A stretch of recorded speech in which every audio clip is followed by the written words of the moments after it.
Have you ever met someone who made your heart race, but never let you feel safe? Someone who felt impossible to stop thinking about. You checked your phone constantly, analyzed every message, replayed every conversation, and somehow the more distant they became, the more attached you felt. You told yourself it was love, maybe even destiny. But what if the strongest attraction you've ever felt wasn't love at all? What if it was a psychological trap that millions of people fall into without realizing it? And the most dangerous part? It often feels exactly like the relationship you've been waiting for your entire life. Imagine this. You meet someone. First, everything feels effortless. The conversations flow. The chemistry is intense. You feel seen, chosen, special. For the first time in a long time, you're excited. Then something changes. Their messages become shorter. They seem distracted, less available, less certain. And suddenly, your mind becomes obsessed. You start wondering what happened. Did you say something wrong? Are they losing interest? Should you text first? Should you wait? The relationship that once felt exciting now feels confusing. Yet, instead of pulling away, you move closer. You think about them more, need more reassurance, crave more connection. Meanwhile, they seem to retreat even further. The closer you get, the further they go. The further they go, the harder you chase.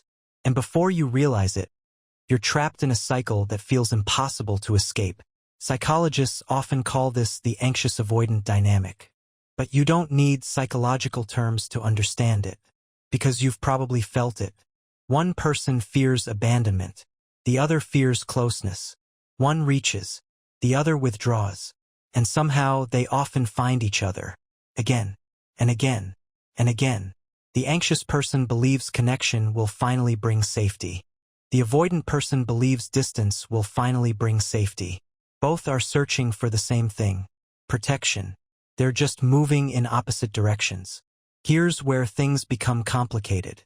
Most people think attraction means compatibility. But attraction doesn't always point toward what's healthy.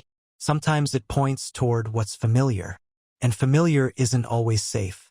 Pause for a moment. Think about the relationships that affected you the most. Were they the peaceful ones? Or the unpredictable ones? The ones that kept you guessing? The ones that made you feel incredible one day and invisible the next? Many people mistake emotional intensity for emotional depth. But they're not the same thing. Intensity feels like fireworks. Depth feels like stability. Intensity feels urgent. Depth feels safe. Intensity keeps your nervous system activated. Depth allows it to rest. The problem is that if you've spent years associating love with uncertainty, safety can initially feel boring. Not because it is boring, but because your mind has been trained to expect chaos. This is why some people lose interest in emotionally available partners. Not because those partners are wrong, but because predictability doesn't create the same emotional rush. The brain becomes addicted to the chase, the uncertainty, the reward, the possibility, similar to pulling the lever on a slot machine. You never know when you'll win, and that's exactly what keeps you playing. When affection becomes unpredictable, it often becomes more valuable in our minds. Not because it's actually valuable, but because it's scarce. And scarcity creates obsession. Think about the last time someone gave you mixed signals. One day they seemed deeply interested. The next day they disappeared. You probably spent more time thinking about them than someone who consistently cared about you. Why? Because uncertainty creates emotional hunger. And emotional hunger can easily disguise itself as love. But here's the twist most people never see.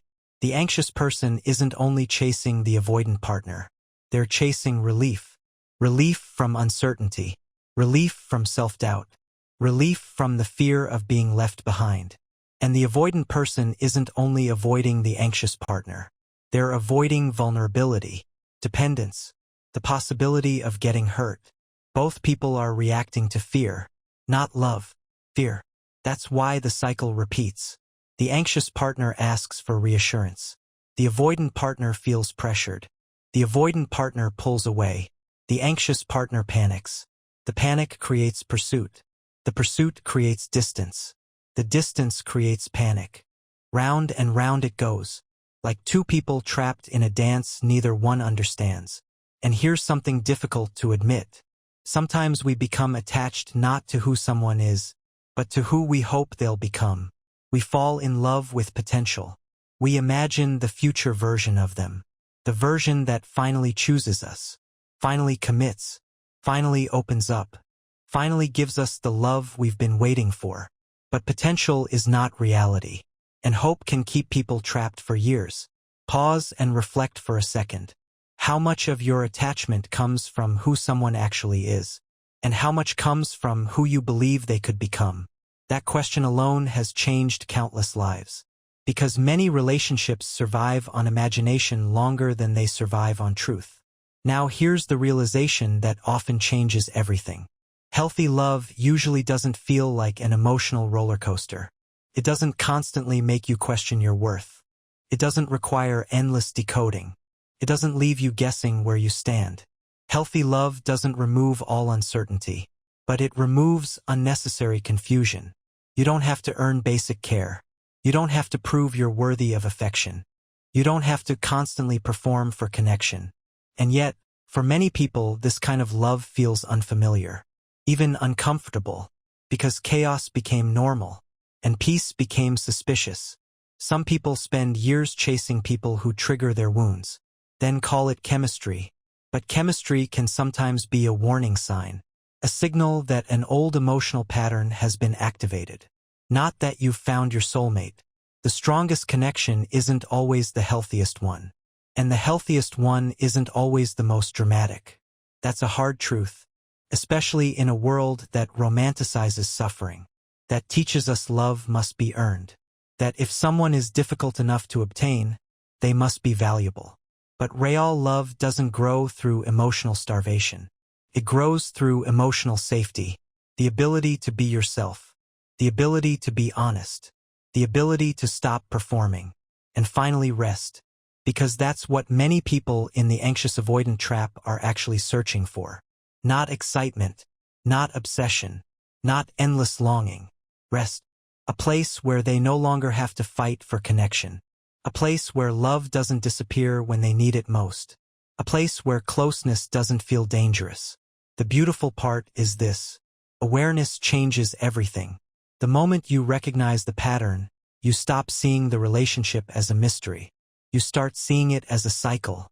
And once you can see the cycle, you no longer have to live inside it. You can choose differently. You can stop confusing anxiety with passion. You can stop mistaking distance for value. You can stop chasing people who only feel familiar because they activate old wounds. And little by little, you begin teaching yourself something new. That love is not supposed to feel like a test. It's not supposed to feel like a constant struggle for reassurance. It's not supposed to leave you exhausted.